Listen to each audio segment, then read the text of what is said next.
On the Edge explores diversity and changes needed in today's workplace. I'm Rayanne Thorne-Kruger. Welcome to The Edge.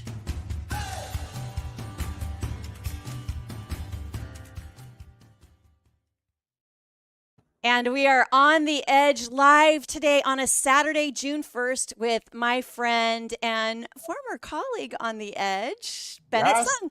Hey, Bennett, thanks for joining me today on this first day of Pride.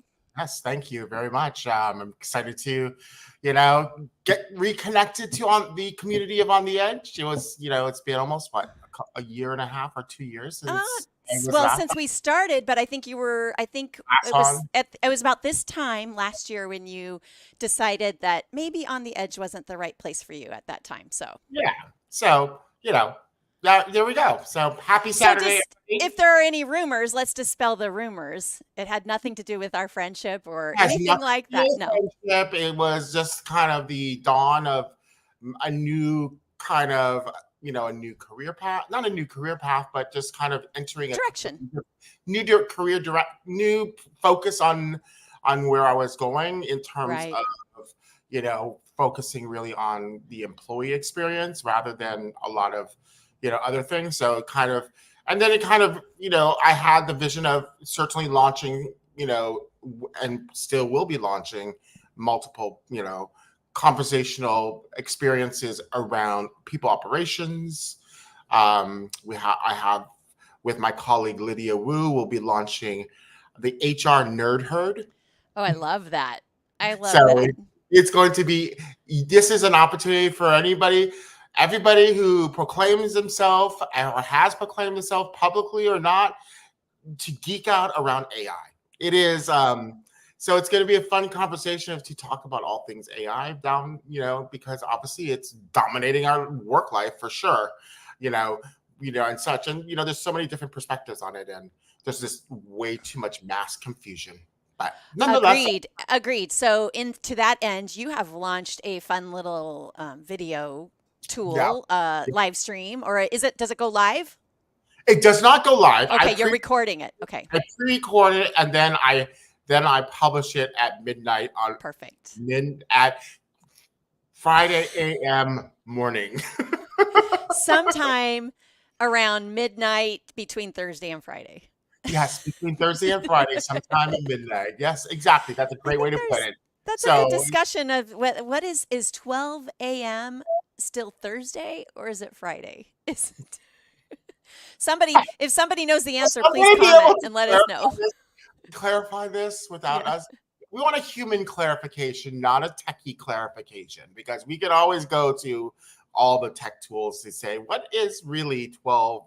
What is Thursday midnight, Friday midnight, Thursday? So it's the question that That's right. That's we right. always get stumped. I get stumped on every single time, and my biggest fear is I'll misinterpret it and miss a flight because I do like to take red eyes. Right. Right. So, I yes. don't like to take red eyes, but I do. Just Yeah, because it seems like to be the most feasible way to travel for feasible, long distance. Yeah. efficient. You get there, you take a power nap the minute you land, and honestly, it's like one of the few.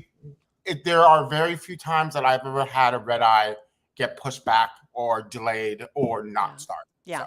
Yeah. anyways, I do have a suggestion for those red eye flyers. Do not over gummy on your oh my gosh.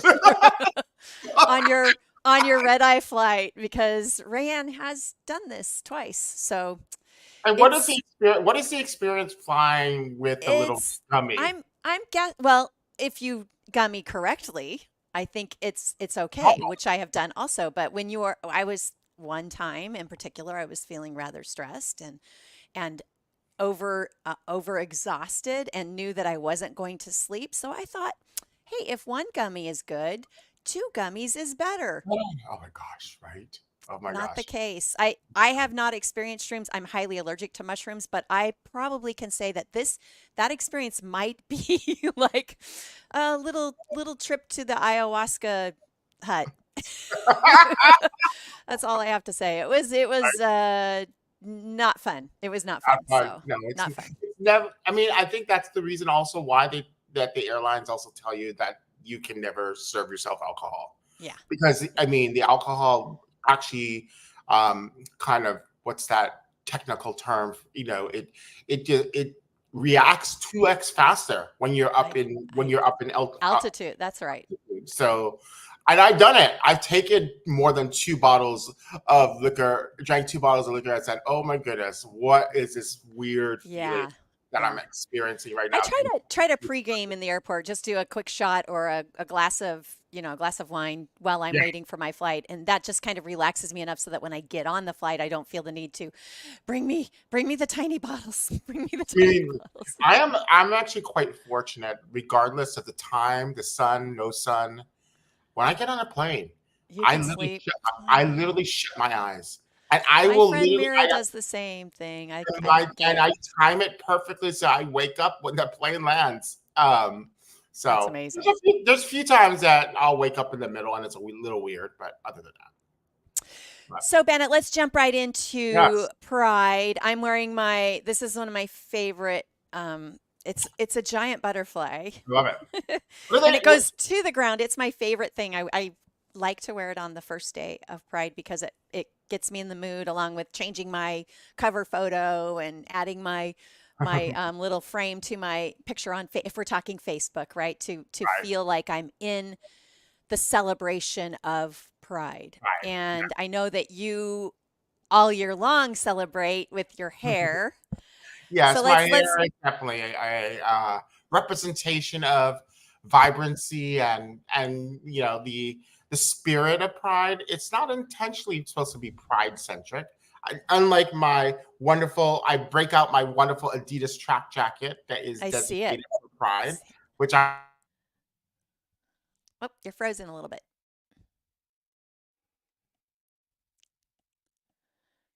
here we Did I go. lose you, Bennett? There you are. There Oh, you I'm are. here. We Yeah, froze a little bit there. we Your froze a little. Adidas track jacket with the rainbow on Yeah, it. I love it. yeah. So it's like it's one of the things I break out at least at the beginning of Pride, and such. But as a, and then of course I change up my cover page on link on Facebook. I do not do much on LinkedIn, but I will say this: I'm going to pay, as we always do. We always make this commentary about what corporations will end up changing their logo for merely a Right. month in a attempt to recognize, maybe hopefully celebrate pride. But I have a strong stance that no, folks, It's a please do not. performance. We call this performative, and it's simply, unless you can back it up with action and thought and words and Yes, respect, right? And resources, right, and resources. stories. Don't do it. Yeah, If it's just a performance, right? Maybe it's an attempt to celebrate, but if you're not going to back it up yeah, in the for internal sure. workings of your organization, Don't do it. don't try. Don't do it. It- it's more than just a logo change. There has to be. It's a company wide mindset. It's a company wide initiative.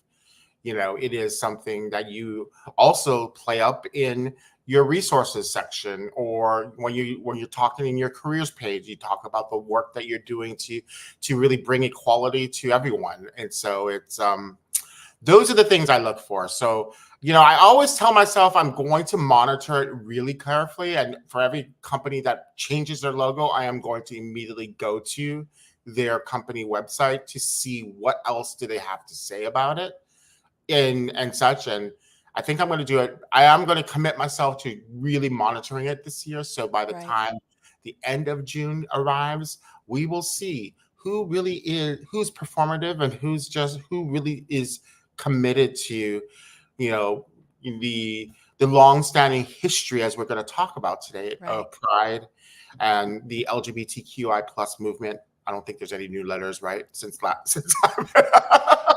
it's yeah, I try to remember them all. Sometimes I fail. Sometimes, I think it's where the heart is. So I have a big heart for celebrating Pride. I grew up as a theater kid, Mm, so I was exposed to all kinds of love as a child, and Sure. then um, sometimes when you are raised a certain way, you get confusing messages, Oh right? yeah. I think that we can talk a little bit about this, that if you're raised in a certain religion or as a Christian, and you understand and know the Sermon on the Mount and the love that is supposed to be shared, the Christ-like love that is supposed to be Mhm. shared to all Right. humans, right? And animals. I mean, love And little children like you love the lamb, right? I mean, the Lamb of God is the so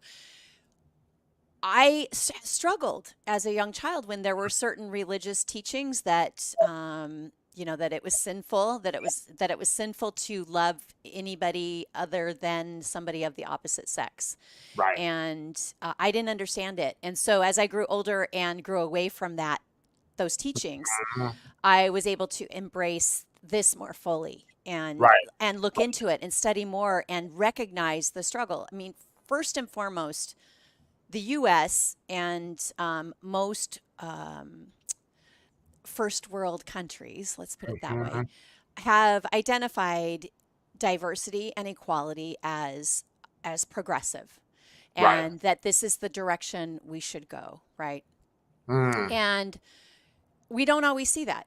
We don't No, always see no, that, even though liberty is foundational, in to it. particular in the United States. It's Yes. part of every founding document. It's part of Hmm. our our Pledge of Allegiance, which is propaganda. It's part of our Constitution. It's liberty is a it's on our money. It's written on our money. Everywhere. It is every. And and I think that sometimes there are folks out there that forget that liberty for all is often overlooked or not there. Oh yeah. It's just not there and hasn't That's been a there. great point. I mean, it's there's so many words that are used in the government are kind of foundational documents for our country and such. And you're right. I think there's a lot of it that is very forward thinking for them to talk about liberty for all. Whoever thought that 2024 rolls around and liberty for all still doesn't feel it doesn't even come close yet. Right. It's getting better. There's definitely progresses. I think there is this whole, but there's at the same time this whole kind of like the saying of once two steps forward, 20 million steps backwards. It feels sometimes because I think there when with the kind of with the government operations of bringing in new folks on a yearly basis. Sometimes I think there are different points of views that come in, and it's quite interesting how things change when you get new inflections of leadership, government leadership, who have the controls of making new laws and or getting rid of laws, right? It's like I think there's no doubt about it. We had a great progress 4 or 5 years ago when the Marriage Equality Act was put Right. forward, and then all of a sudden we're now like at a stage that half we're there are hundreds of bills being pushed around, really kind of eradicating the idea of trans and or getting rid of drag queens. The fear of drag queens and the drag queens telling kids stories. It said why this is a history milestone. It's like why are we at the stage where we feel like right now this is the time that we should put in some law that says no drag queens telling stories. Right. I don't understand it. Bennett. It's so interesting that you brought that up because I had a rant this morning. Poor Mr. Kruger because he heard my rant this morning, and I'm not going to share what into detail, but it did center around um, drag queen storytelling time at the Yes. library and My the God. current state of politics and a recent trial that just ended. And I what, I just went, I don't want it to be about anything about that. I want to focus on the history of Pride, the celebration in June, and in my study, and I guess I knew this, but I didn't really cement it, that October is also a celebratory month for Pride. Yeah, it's a big. So There are, I would say there are. So June and October definitely, when you look at the calendar of events happening across the country, across different cities, counties, states. June and October are definitely kind of the pillars of the year of recognition, celebration, and conversations. And so it's right. June, for the beginning of June, is you'll see a lot of kind of you won't see the metropolitan cities like celebrating starting June. It really, this big celebration is the last week of June, when we'll talk about kind of the whole onset of the story and the narrative behind Stonewall that happened at the end of June, right? So that is so, but we see a lot of kind of what I don't like to classify them as smaller cities, but when you look at kind of at the end of June, it's New York, San Francisco, Seattle, Chicago, London. Those are your big city Pride celebrations at the end of the year. And then we start to see a lot of the early ones, like we'll see there's already been ones back in February. We had Palm Springs. We have LA. I was just going to say the one that I really wanted to go to was in Palm Springs, and it happened in May. So May 2020. And that's one we need to put on the calendar and go. We do. Together. We need to go together. Heard so much about Palm Springs Pride. So for folks who want to see or participate in a celebration, my suggestion is to type Pride event near me. Just do that right into your search bar, and you will have a list of calendared items that pop up. Some of them will be in October, because that's when many organizations or movements happen during that time. And then some will be happening now. I know that the one in Los Angeles is happening this weekend. Should be happening this weekend. The big one, I think the 5th. So maybe I can't remember. I may be wrong. Might be tomorrow. It might be tomorrow, June 2nd. Yeah, so it's probably tomorrow. But if you end up if you realize, and if you have this aspiration to visit San Francisco, and you want to go to their parade, be prepared. It's 6 hours long, folks. 6 hours of celebration of Pride, and it's representations across. And it's beautiful, and it's so beautiful. Beautiful celebration. Yeah. Yes. But it is 6 hours long. So the strategy is spend some time in your hotel, watch a little bit on TV, and then go. Or you do it the reverse. You go and then you go. But it's very hard. I mean, I personally have yet to be able to stand live at the full 6 hour length parade. So I spend a little early time pre-funking with friends, at different houses, and then pre-funking. We had a conversation about that at one, because I spelled pre-funk wrong. Oh, really? Remember, I spelled it with a K and not a C, or with a C and not a K, or something like that. No, for sure. Something like that. Yeah. So, Bennett, the big celebrations will be happening now. Will happen throughout the month. Throughout the month, a lot of little celebrations, very specific ones. You'll find, very like within the queer community, you'll have a lot of celebrations across the board. So you'll have, and such. So, again, as Rayanne said, just pretty much Google something, and you'll find. I pre-funked last night when I went out and hung my Pride flag. Oh, and yeah. I have a rainbow, a wooden type wreath that I hang on my door. Oh, yeah. That hangs all year long in my house, but I hang it on my door in June, and now I will hang it on my door in October. I think I'll do it for a week, because I have the classic Halloween stuff too. But can't do. But it makes a lot of sense. So it's kind of interesting now that you mentioned Halloween, October, Pride celebration, because you know what? Halloween is the gay Christmas. That's right. I didn't know that. Halloween. I love that. I said that's right, but I didn't know that. We love Halloween, so it makes a lot of sense that it's a October is a bigger month of celebration for the queer community. So yeah, it I is. like it. So let's talk a little bit about the history, Bennett. I know that, of course, liberty, if we think about liberty Yeah. and movements that have led to liberation for certain types of humans, women, we had the Mhm. women's live movement and also women suffragettes, early in the last century, and that was always driving for the liberation of female female Right. power, females' Yes. right to vote. And I know it wasn't until the 70s that a woman could even get her own checking account, right? What? So, as yes, so in some states, Wow. and with some banks. So, as we look at the the price of freedom over Mm, the I like centuries, that. That's a right? freedom. The price of freedom over the centuries, a lot of times it is loaded behind a war, right? The price of freedom. We think of the loss Mm, of life, but there's also loss of life that happens in these liberation movements. music.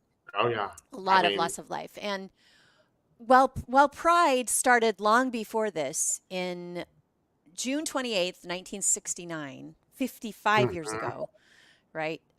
There was the Stonewall uprising that mhm. took place at the Stonewall Inn, which was Right. a known gay hangout, right? It was a known gay bar where gay folks felt comfortable hanging Sure. out, being themselves, and there was a riot that lasted several days there, Yeah. It was a violent one. It was and it not. Yeah. and it was violent. And I don't want to get emotional because I'm so it's so upsetting to me that it took something like this for allies to find a voice, Mm, right? I mean, for individuals to join in the pride movement that maybe weren't part of the community, sure. officially part of the community, right? And the first pride parade or marches took Mhm. place 1 year after that in Yeah. on June 28th, 1970, were commemorative marches, and they were held in New York, Los Angeles, and Chicago. And it was a demonstration of liberty, of a Yeah. desire for liberty, of an understanding that equal rights are deserved. And For it sure. wasn't strictly the queer community that marched, No. right? There were, I think they initially didn't they call it Reminder Day or something like that to start Something with, like that. something Yeah. like that, or it fell in line to what Reminder Day originally was. I think Reminder Mhm. Days were held. Yeah, yeah. Anyway, I'll have to look it up and remember. But the annual, oh, here we go. Okay, the annual Reminder Day pickets were organized by the Eastern Regional Conference of Homophile Organizations, or ERCO, Mm. ERCHO, initially called ECHO. And that was formed in 1962. So it's this idea of equality was long before the first official Pride parade that took place Sure. on June 28th, 1970. Right. Now, why do you think it took so long when throughout world history, and you and I have talked about this, Mm. throughout world history, there has been a queer community. Yes. And in the animal kingdom, there It's is been queer very behavior. well. It's been very well documented, but it's also been, it's been tucked away, right? Um, and I think so much of the queer history has not yet has yet to be really fully documented. It's almost like we're retro documenting queer history because a lot of things were not talked about, written about, or exposed. So we're now just uncovering some of the pieces of information and such. So I think the duration of it to come to the forefront and to really kind of making kind of its mark and putting it in the history as part of American history is because it really just hasn't been documented in my book, and thus, awareness. Nobody was really aware of it. There wasn't the mass media channels like we have today. I think we see a very different type of like movement and protest happening in the trans community today, because we have more. There are more channels talking about it, and channels and communities that feel safer than back in the day. So I think, when we compare, the onset of the Pride movement, and what we look at, some of the more kind of, there's a lot of micro movements within the Pride movement that I think are accelerated because of it. But I feel like at the same time, like, all the things, all the recognition and all the conversations around trans and trans rights and equality for them, it just seems to repeat itself. It's the same. This is not a brand new storyline. It's just a group of individuals that people do not know enough about. So they make it new. And it's like, but it's not new. It's like, the reality is like liberty for all, period. Like, why is it that we all groups have to individually fight for their own rights when it's already been broadcasted that it's for everybody? So that's what confuses me, because I feel like there is like, why are certain movements, why certain groups of folks having to start from ground zero almost, and like right. It feels like it feels exhausting. That's what I was going to say. It's frustrating and exhausting because it's the same argument over and Same over. Or argument, argument. not argument. It's the same plea over and over. The same plea. I just want the same freedoms and rights and benefits that every American, Right. everybody is. And you don't want to be harassed or bullied or hurt or harmed. I want to talk about Marsha P. Johnson, who was integral to the movement, the early movement.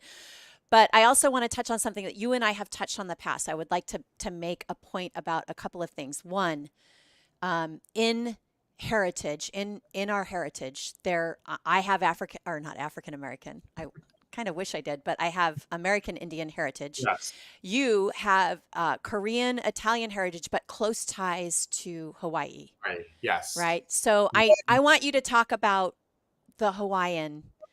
I love this. I love this part of it. So yeah, I think I'll tell you that I've been very blessed to have lived in Hawaii. As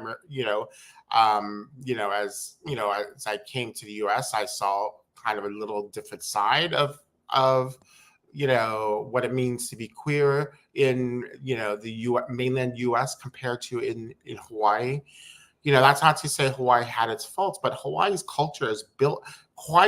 The way Hawaii looks at gender specifically is that there is this notion of a middle.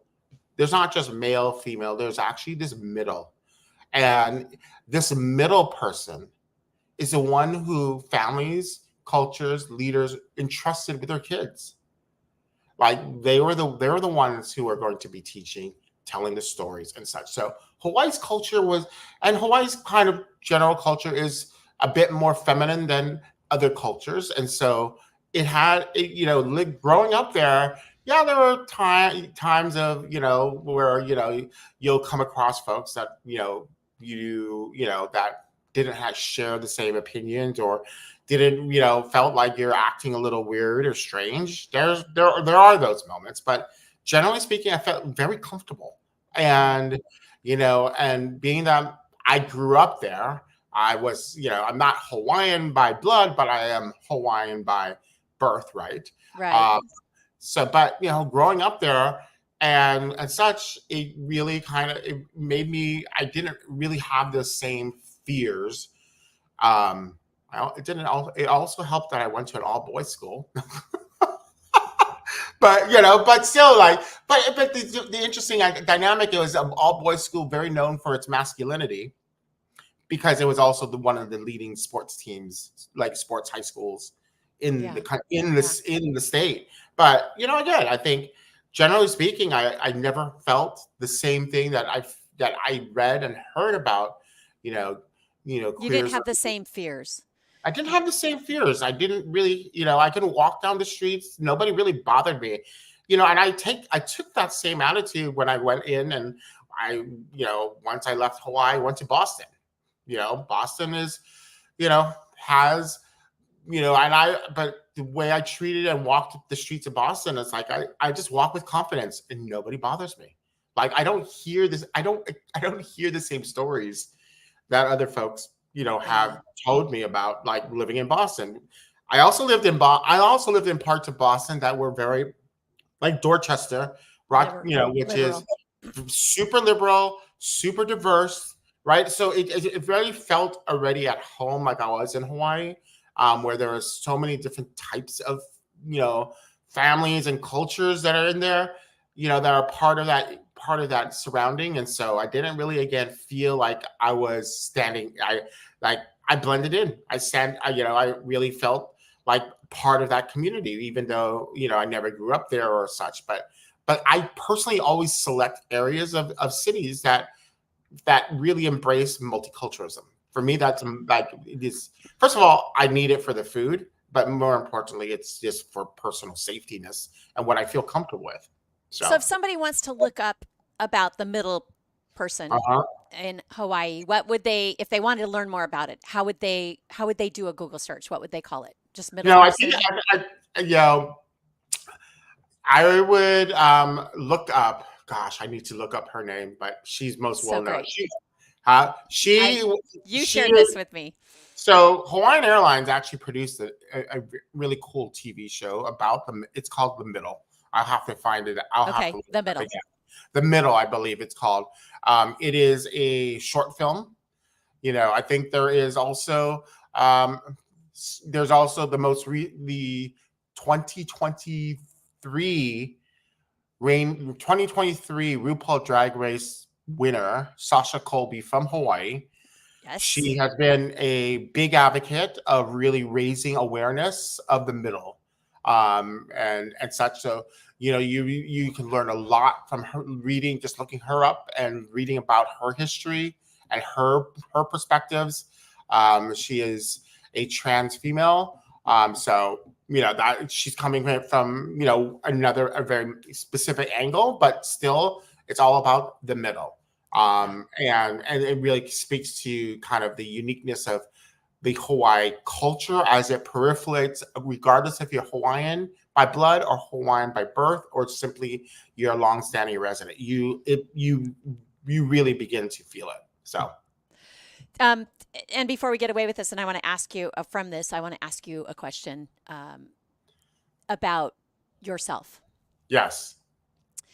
When you hear someone say, "That's fine, be gay," just don't be it in my face. Why do you have to color your hair? Why do you have to why do you have to, why do you have to wave your flag around? Why do you have to, how do, as a queer person, how do you feel about that? I just let them say things. I'm not going to combat them. I don't, I mean, folks are going to say it. They're going to yell it across the street while I'm walking one way, they're walking the other way. I've heard it when I'm hanging out with friends and such. And, I think, for me, it is, I just attribute it to lack of knowledge, their lack of knowledge and their lack of respect for, Yeah. differences, right? I think I hold a very strong standing, whenever I hear the word diversity. I never think about diversity in the context of, different ethnicities, different genders, different thing. I know. For me, real diversity's definition is differences in thought and backgrounds. And so I just, I attribute it to And the that's lack. everyone. That's everyone. And that's what I That's say. It's everyone. everyone. It's everyone. Nobody I'm not. was raised the exact same. No one has the exact same DNA. No one experienced everything that I experienced. Nobody I can't experience even remotely what you've experienced. Right? With the, Yeah. and another thought to add to that is perception. Even if Yeah. you and I lived through the exact same event, Yes. Our perception and how we came to that event, what we brought with us, the baggage we brought to that event, our ability Yep. to stay curious, our ability to Yes. learn, our ability to block out, our ability to protect ourselves through the same exact event is different. Right. So we're Yeah. all going to come away from it with a completely different Exactly. viewpoint. You know. We're all Yeah. going I to be mean, so completely different. yeah. So I mean, I So if you don't. I can't be, we have to be tolerant of each other. We're We have to be tolerant, tolerant. and it's and I'll not, I nod my head. Most times when I hear those types of inflammatory language thrown at me across the street, I kind of just I just stare them down, and I just laugh, because it's like, oh my goodness, here we go again. Here are Yeah. my, but it's like the laughter is a way to let them know, like, you don't bother me. You This can't hurt whatever you're me. saying Yeah. to me doesn't bother me one bit. You can keep saying it, and you can keep following me or whatever. A lot of times, again, my growing up in Hawaii and having the confidence of who I am and just walking the streets like a normal person, I just like that. I See, again, that's it doesn't, scary to me that you it because doesn't. you are a normal person to say like a I, normal person. I mean, the fact that you have to add that, like, I just want to walk the streets like a normal person. You are a normal person. I am a normal person, but I think there are folks that who have not experienced what I have. Sure. They don't feel there's so much fear that the fear has created a different persona. It's almost like they're not they're not the confident self when they're walking the streets sometimes, and and such. So some folks are just, they react to that. We react to those same situations very differently based upon what we've, how we've matured over time. It definitely takes, it takes maturity and experiences, and the next time I see that person, they'll probably be very different. Normalcy is not a normalcy is a weird word. It's definitely a Yeah. strange word to use, but it's like, I think there are situations that, I think, yeah, there are certain classifications of folks that, you can walk down the street and you never have to fear the things that could potentially happen. Right. There is a very narrow there's a narrow identity that can No, walk the and streets now. I mean, it's a narrow identity that can walk what the I would streets like, without. so for those, what I would love to see and observe, maybe I should do an interview, like, as you'll start to see, more and more communities, especially where they've kind of built kind of this gay queer community inside a neighborhood, and they're all painting their their crosswalks rainbows, right? So it's not just a flag. It's now indoctrination. It's now part of every time you walk across the street. Well, Um, the so boycotts too, you know. I'm curious to know if if people try to avoid those streets because they don't really believe, like, are I'm interested to know, like, do people who are not do not celebrate or do not recognize the queer community, if they feel uncomfortable crossing the rainbow street? Yeah. You I know, I I can mean, it's see like, that. because it's like, Or again, one refusing to person. buy anything for their children that has rainbows on it, or boycotting Starbucks or Target because they have rainbow coffee mugs on the aisle in June and October. You know, when you walk in, there's a rainbow coffee mug. So I'm going to boycott Target, Or which yeah, makes or absolutely no sense to me. it never makes any sense. None of it makes any sense. But I will say this: I said, I really, at the end of the day, the importance of these celebrations, right? I think it is important to celebrate differences. But what I'm interested to understand, and also kind of like, I'm still trying to synthesize, and whether or not, like, why is, like, International Women's Day one day?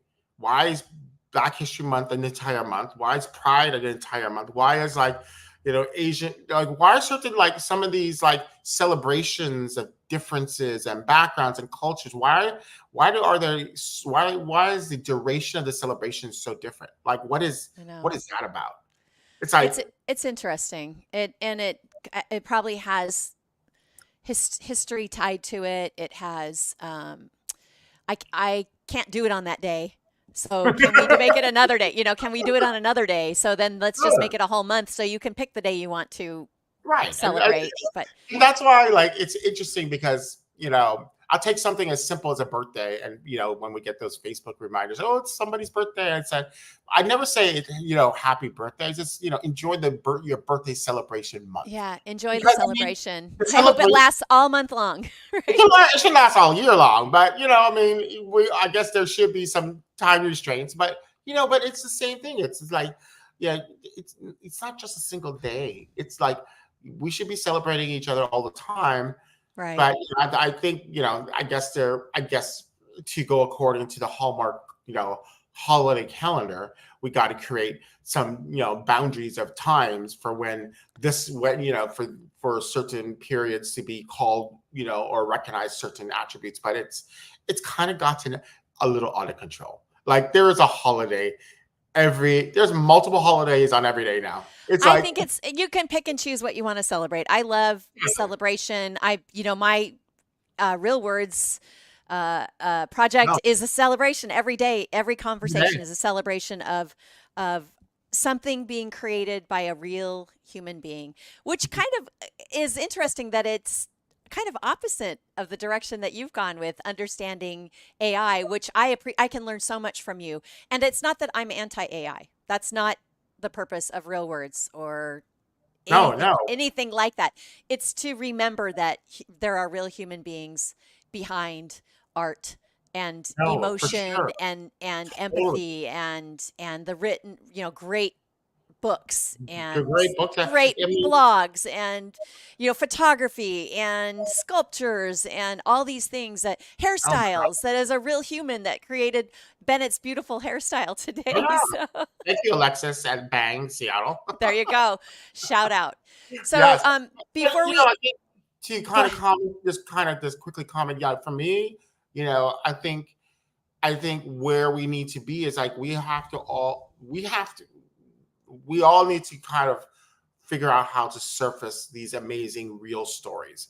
The only thing AI is here to do is to make it easy to make writing easier. It's not there to write. It has no perspective and history of storyline narratives and you as a person or that or such. So for me, AI is more like, oh, it's gonna help me write it faster. Yeah, But it's not gonna tell my story. It can give me a draft and I will just edit the heck out of it and it'll become my personal story. I just needed a little help, like starting to find the words, and then once I read the words, and I said, oh, okay, no, we're gonna change it to this and change it to that. So it's more of it's a different thought process, but there's no doubt, that it's going, AI is never gonna never write a story. It's never gonna write a story. It's never gonna capture a video like you want it to capture, like a human photographer, videographer would be able to capture. It will right, never be the same. You will always be able to tell that's AI, that's a real person. right, Yeah. right. Well, before we're running out of time, and I want to make sure we talk about this. I've become fascinated and infatuated with true crime podcasts, and I can credit and blame my daughter who turned me on to a couple of them. We just recently finished watching The Jinx. I don't know if you've watched this. You've got to watch Mm, it, Bennett. Oh my gosh, it's about the okay. the trial of Robert. I can't think of Durst, Robert Durst, and then the Jinx too, which came out 15 years after the original Jinx. And this true crime documentary actually surfaced some evidence that made a trial necessary and was able to convict this individual for murder, right? Mm, So I feel like we need to, and there have been a couple documentaries made, but I feel like that a true crime podcaster needs to get on the story about Marsha P. Johnson. Uh, Marsha was a gay activist, died in 1992 under suspicious circumstances. Her body was found floating in I believe it was the Hudson River. Um, yeah, Hudson River. Johnson's body was found floating in the Hudson River in 1992. Well, initially ruled a suicide by the NYPD, Controversy and protest followed the case, resulting in it eventually being reopened as a possible homicide.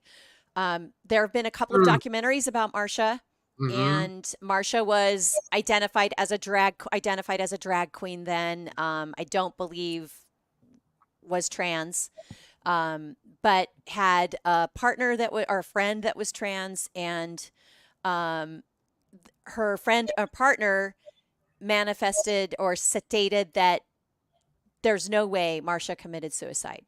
Right. Yeah. And then some people who investigate suicides, all suicides are accompanied by a suicide note, which is not true. But, True. and there was no note. So there's no way it was a suicide. Other people have stated that, I mean, one of them was a witness saw a neighborhood resident fighting with Johnson on July 4th. During the fight, he used a homophobic slur and later bragged to somebody at a bar that he had killed a drag queen named Marsha. The witness said Mm-hmm. that when he tried to tell the police what he had seen, his story was ignored. Other locals stated later that law enforcement was not interested in investigating Johnson's death, stating that this is the case of a gay black man and wanting to do as little with it as possible at the time. Mm-hmm. So, Yeah. any true crime podcasters out there, come on, get on it. Get on it. Yeah. Let's Let's solve it. Let's let's solve solve this.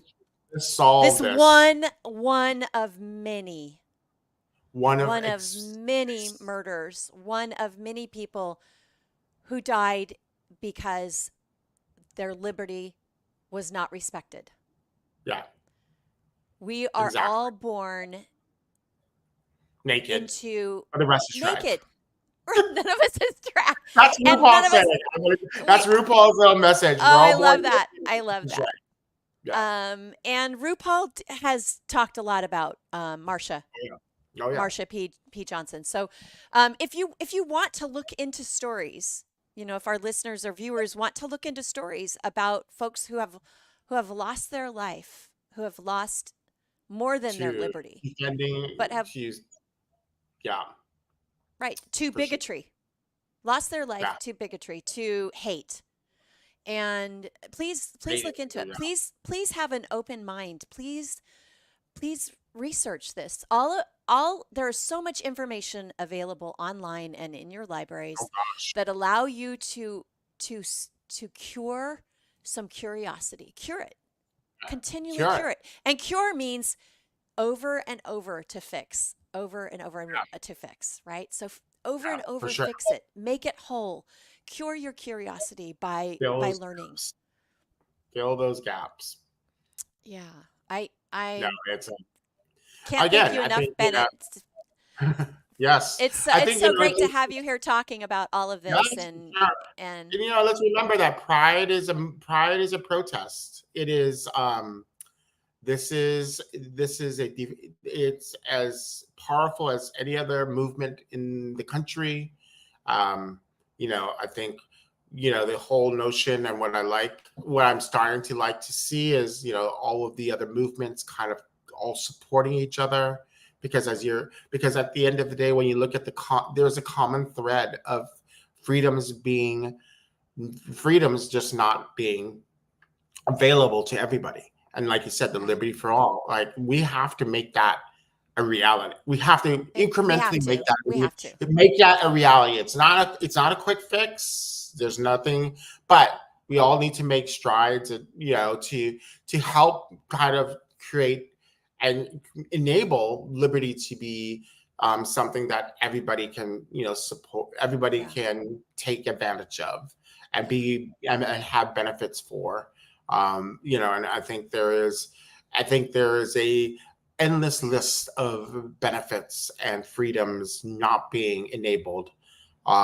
It's and such. So it's I think what I love to see is that pride is absolutely becoming a little bit more of a bigger umbrella movement, and it's not just for a specific group of people. Right? It's for folks like me. I'm an ally. I have many dear friends that are part of the community, including you, and I want to celebrate you and you are owed liberty. Yeah. I want to celebrate you being free Thank you. and having Yeah, liberty to live the way that you want, to love how you want, for right? sure. Yeah, you know, I I was think we have to. What I was going to say is that, I know this is being broadcasted, on a professional, hybrid network of like LinkedIn. yes. I don't even know what to call LinkedIn anymore. It's But yeah, it's I'm yeah. it's but these are the stories. These are the stories that have to surface up on the social media, right? It's like this is so. I thank you for first of all continuing on the edge and your commitment to really bringing awareness around queer, autistic, women, Possibilities. Yes. black, all sort of groups that groups are battling this liberty for all, and I Right. love, and that's what On the Edge is all about. And I always, It really is. I'm committed to diversity.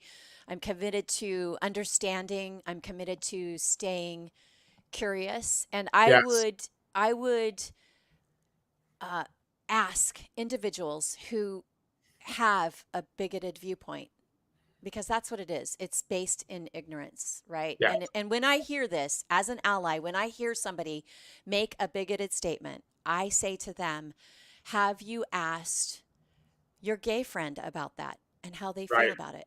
Have you asked your black friend for how they sure, feel about that? Have you asked your female friend or your wife or your sister or your mother how they feel about that?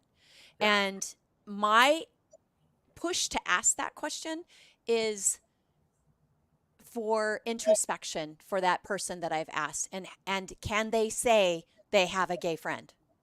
yeah, Because if they feel that way, if they're making that bigoted statement, they don't have a gay yeah.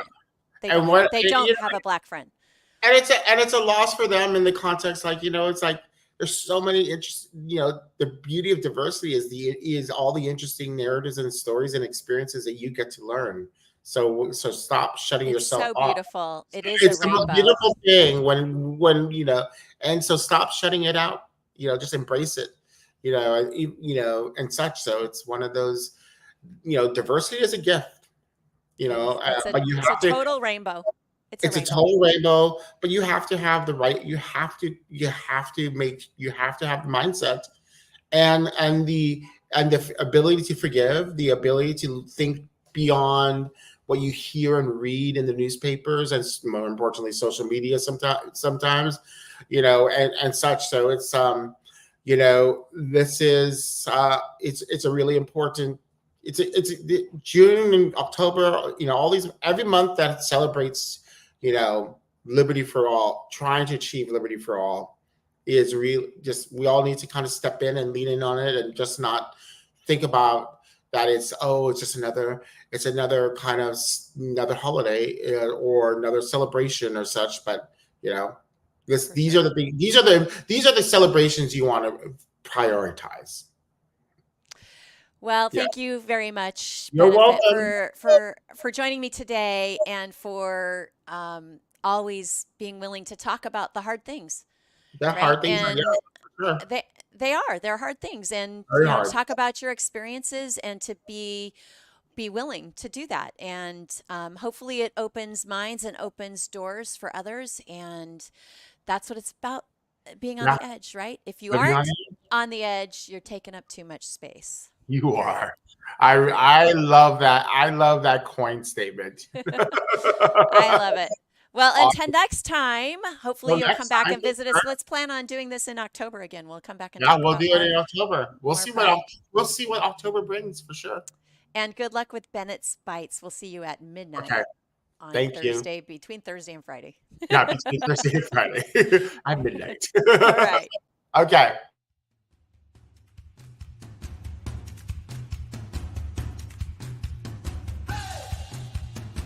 Thanks for tuning in. On the Edge has been made possible by Never Enough Media.